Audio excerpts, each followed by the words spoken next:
This past weekend, conservatives held their so-called Freedom Summit down here in the state of Florida, and there was lots of weirdness at the conference. I mean, let's be honest, it was a gaggle of conservatives, so of course there's weirdness. There was Chris Christie getting booed. There was other Republicans getting booed when they suggested Trump could end up in jail.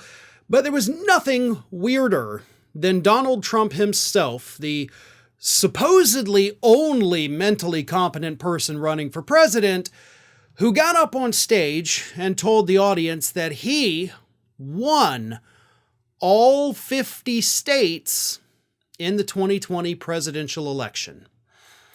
That's not an overstatement. That's not me taking his words out of context. He literally said, quote, "We won every state. We then did great in the election. We got 12 million more votes or so, 12 million more votes than we got the first time.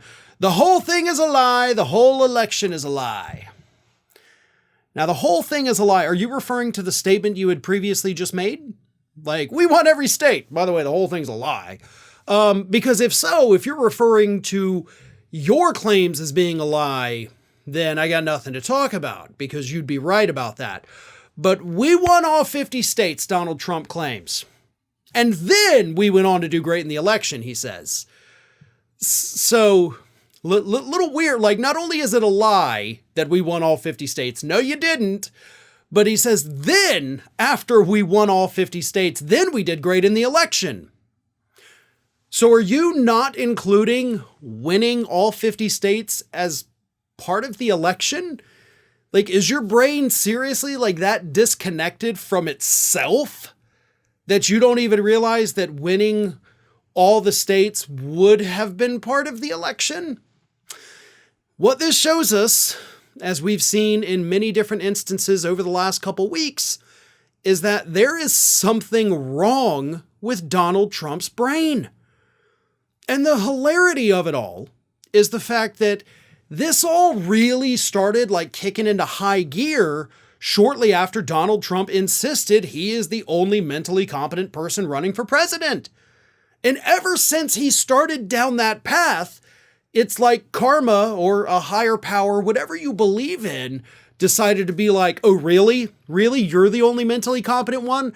How about from now on, you can't actually come up with a complete sentence that makes sense? Because that seems to be what happened to Donald Trump. But this is a big one. And again, it's not just that he lies. Look, we know he lies all the time. That's what he does. That's who he is.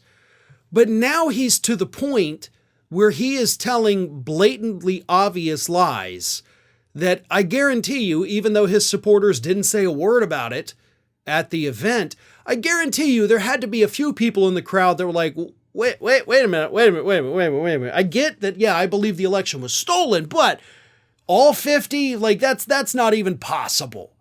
There had to have been a couple people in that audience that really gave it a second thought. Again, they didn't speak up, but there had to have been a few, even if they think the election was stolen, which it wasn't, they had to have known that that wasn't true, what Trump just said.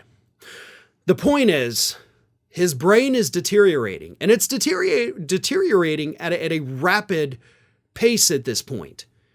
Like, we can't go more than like 2 to 3 days without Donald Trump saying something that should make you question his mental competency. Add into that, of course, the fact that way back when, when he first got elected by the Electoral College, you had psychiatrists, psychologists, mental health professionals. They actually put out a book called The Dangerous Case of Donald J. Trump, where they talked about all of these, alleged problems that he suffers from. Obviously, they couldn't make in-person diagnoses, so it's alleged, obviously, but they warned us back then, like, something's wrong with this guy. And here we are today seeing him get even worse. And I think a lot of it obviously has to do with the stress of the trial that he's currently in. We saw that on full display when he testified on Monday. But the stress of that trial, the stress of the 91 criminal charges against him, it's all getting to him, and his brain cannot function properly under that kind of stress. So we're going to see more incidents like this. We're going to see bigger lies.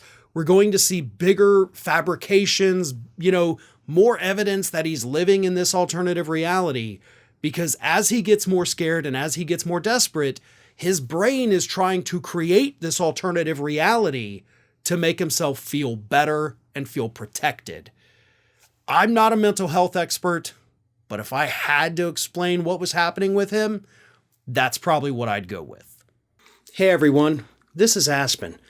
And did you know that for the low cost of $0 per day, you can subscribe to the Fair and Balanced YouTube channel?